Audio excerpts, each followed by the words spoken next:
Dr. Craig Evans is with us, and he's written the book, The Bible and You, God's Story of Love and Transformation. I'm so excited that we're offering this book from you to our Crossroads family. Why did you write it? I wrote it because it needed to be written. It's a book that speaks to lay audience, non-experts, people in the street, people in the church too, who do not know what the Bible is and they do not know what its message is. So I've written it not for the scholar, not for the technical expert. I've written for the average person. Anybody who can read a newspaper and understand it can understand this book and get a lot out of it. So I really hope a lot of people read it and share it with family members. Get it, read it, and you realize, hey, this is answering a lot of questions. Pass it on to a family member or a friend. Now, you led Jeremy, my son, and me to Oxford, and we went to that library, the Sackler, and within its walls, probably priceless, I would guess. Explain what was there and what you examined. Yeah, the Sackler Papyrus Room in Oxford University has tens of thousands of ancient writings, including some of our oldest copies of the Greek New Testament. We get our word paper from the Greek word papyrus. And so a lot of people don't know that we actually have at hand tens of thousands of documents that reach back to the time of Jesus. And some of those documents are Christian documents, and some of those are actual fragments of the New Testament writings, some very early copies of the originals. And so it's very important that we study these. We're still actually working on them. They're not all published yet. There's a lot of work to be done. Let's talk about Jesus Christ, because I've been on an airplane like you have where someone will say very sincerely a very ignorant statement that we wouldn't know about Jesus if we didn't have a Bible. That's right, yeah. How do you respond? Well, obviously Jesus is a well-known figure. People outside the Bible talk about him.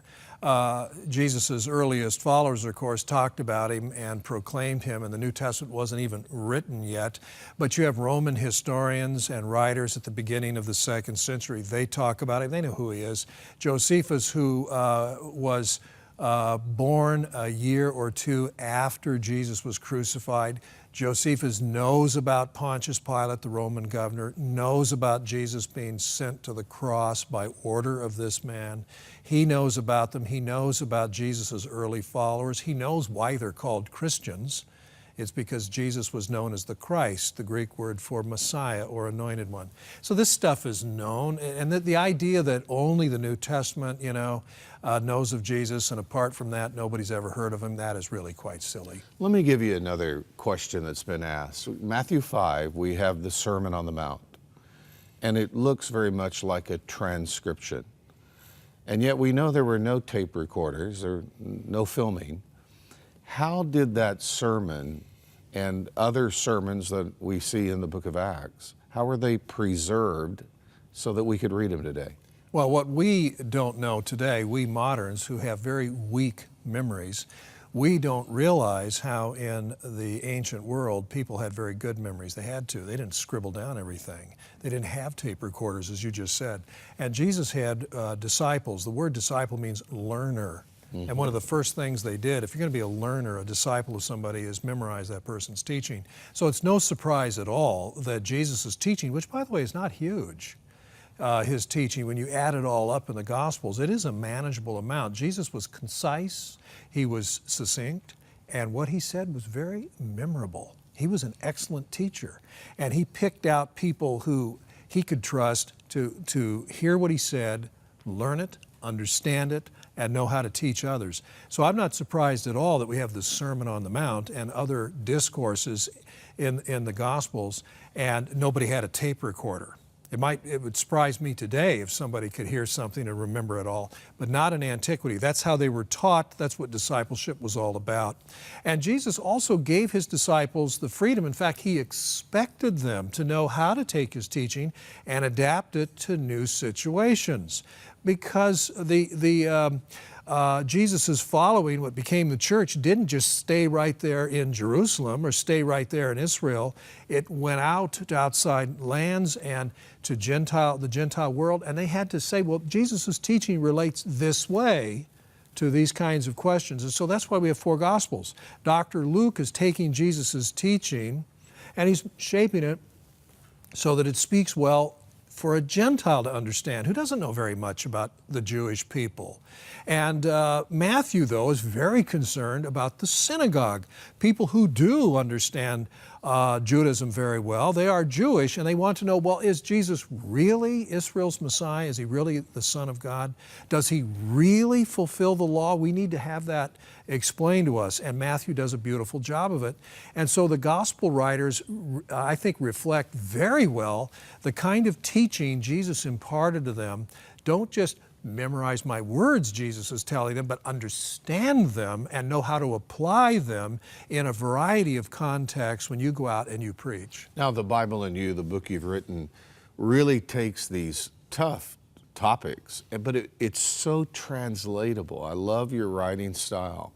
And it's the kind of book that really you could have a home Bible study or you could use it at Sunday school. You used it really for groups of Christians as well, pastors. That's right. Even. The way the chapters are divided, it would not be difficult for Bible classes to take a chapter a week and work through it.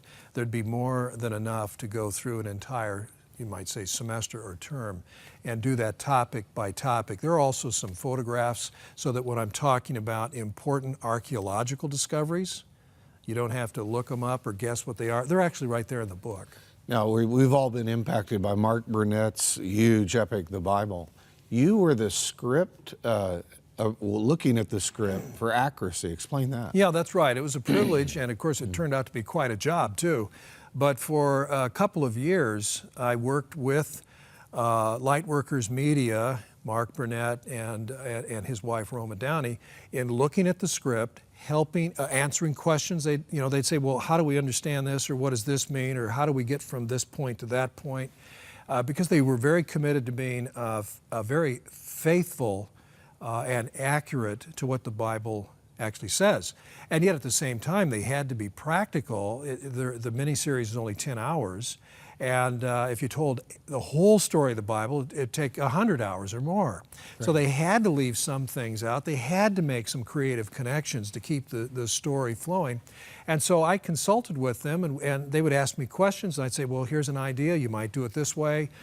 Sometimes it was a very, I would say, scholarly question, like how do we understand the interaction between a Roman governor, Pontius Pilate, and the Jewish high priest Caiaphas? How did they connect with each other? What were the political dynamics during Jesus' trial that led to his crucifixion? Good question, and we talked about those things.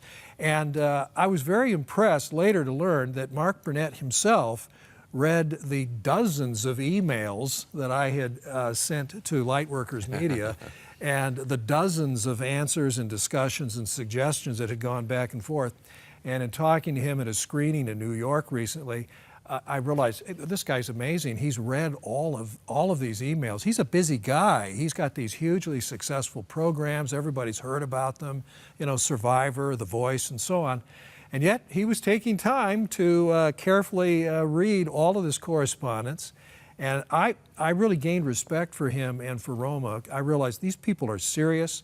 They want to be sure that the story of the Bible is well told. So my book is designed not to just overlap or restate what they've done, but to go behind the scenes and talk about the decisions that were made and talk about the critical questions relating to history and interpretation that we faced and wrestled with. My book tries to explain all that and from a more of a theological and very personal way talk about what the Bible is all about. Well, your book is a treasure for Crossroads and for people all over North America, The Bible and You, the story of God's love and transformation. Jesus was a Jew, and yet the Lord selected a Gentile doctor, a Greek, to write 28% of the New Testament. In his preamble in Luke and his preamble in Acts, he talks about the precision with which he collected the facts. Explain. Yeah, that's a very good observation. But, the Christian movement isn't just a Jewish thing.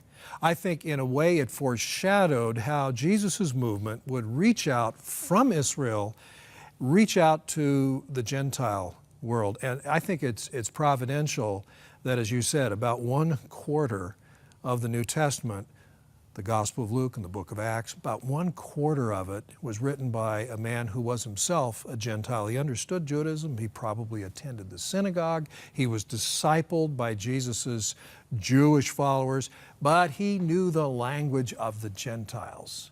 And so he could dedicate his work to a Gentile Roman official named Theophilus, and he could say, let me tell you the story. And that's what he does in Luke Acts. That's what I'm trying to do in my book, to tell the story of the whole Bible, not just the Jesus story, but the story of the whole Bible in a way that anybody who can read a newspaper can read my book and understand it. So is Mark, John Mark, the I want to go home to mommy guy that messed everything up with Paul? Probably. And that's another thing. Another Gentile? No, he's probably Jewish. Okay. But you just put your finger on a very important feature that gives me great confidence in Scripture. And the Scripture doesn't whitewash anybody. Right. It tells it like it is. Whether it's Abraham, who has moments of doubt. I mean, he's known as, man of faith. But you know what? He had his moments of doubt. Look at David, the great king of Israel, did all these things. Yeah, well, he also sinned. He also blew it big time. And so that's one of the things I like about the Bible's stories. There is this fidelity to what actually happened, warts and all. Yeah, there are heroes of the faith, but sometimes they blow it.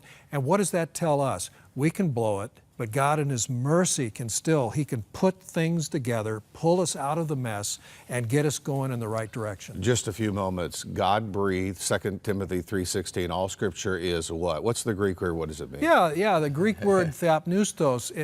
The Scriptures ultimately have just been expired, blown right out of God's mind and heart. And that's why they benefit us, they instruct us, they correct us, they equip us in every way we need to be equipped. Well, the book is entitled The Bible and You, God's Story of Love and Transformation, Crossroads Publishing.